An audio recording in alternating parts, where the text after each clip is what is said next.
Sometimes there are no words, or at least there's no good other words that need to be said. Sometimes you just have to sit and be present with the story that's unfolding right there in the room with you. That's what happens this coming Sunday in our life together as church. This Sunday, we retell this dramatic story. We move from the celebration of Jesus' entry into the city of Jerusalem in this amazing sort of upside-down parade, poking fun at the powers of Rome as Jesus marches into town riding on a donkey while people are waving branches, and then tell the story of how everything turns to violence and betrayal and sorrow, ending with Jesus' death on a cross. And it's one of those especially strange times in our life together as church when there's no sermon. This is a strange thing for preachers. We're used to, here's the story, and now I'll explain what it means.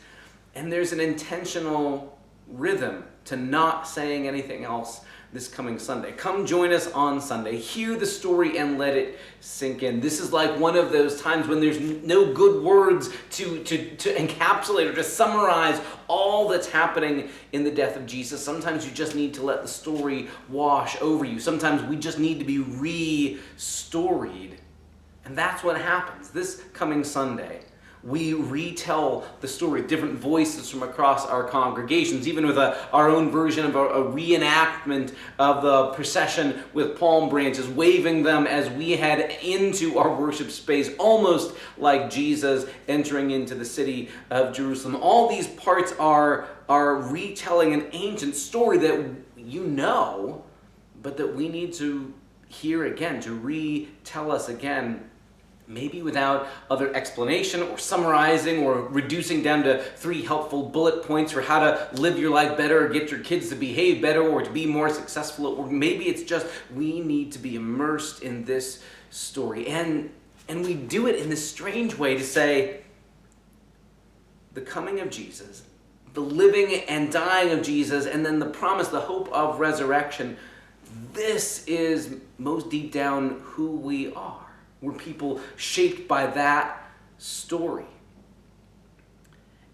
Even when that story flies in the face of conventional wisdom. We live in a time, right, where it is so much easier to assume if you're the powerful one crushing your enemies, you're the important one, you're the winner, you're the victor. And we celebrate, we center ourselves on a story that looks like Jesus' defeat, Jesus getting killed by his enemies rather than killing them, and teaching his disciples, no, we're not going to fight back. No, we won't pick up weapons to kill back the Romans or the angry mob or the respectable religious leaders.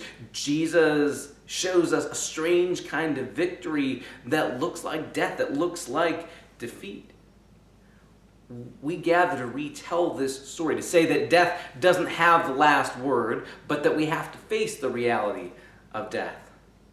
We tell this story each year, not because we've forgotten how it goes, but almost like the way a family gathers around the grandma of the household on a big holiday dinner or Sunday lunchtime when everybody's gathered and you ask Grandma, tell us the story again. Tell us how you met Grandpa. Tell us about how you got your first house. Tell us about how we came to be this family. The followers of Jesus recenter ourselves there without any other explanation or summary or sermon or gimmick, simply to hear the story and to recenter us again, to remind us who and whose we are, that we are convinced the world is a different place and we are different people because 2,000 years ago, a homeless itinerant rabbi was executed by the empire of the day with the consent and approval of the respectable religious people.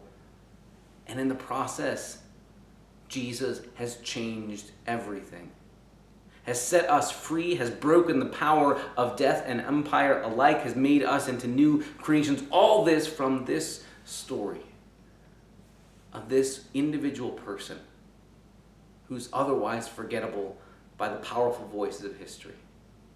It's such a strange story to retell, and yet we need it so that we can go out and be the strange people of God who live differently, who look differently, who love differently from the gamesmanship and deal-making of conventional wisdom around us. So join us this Sunday and gather for this one time in the year when there's no other explanation needed, but simply a story in all of its starkness, in all of its difficulty, in all of its sorrow, in all of its pathos. Come and be restoried with us, so that then we can face the world as people shaped by the cross of Jesus and by the hope that the cross isn't the end of the story either.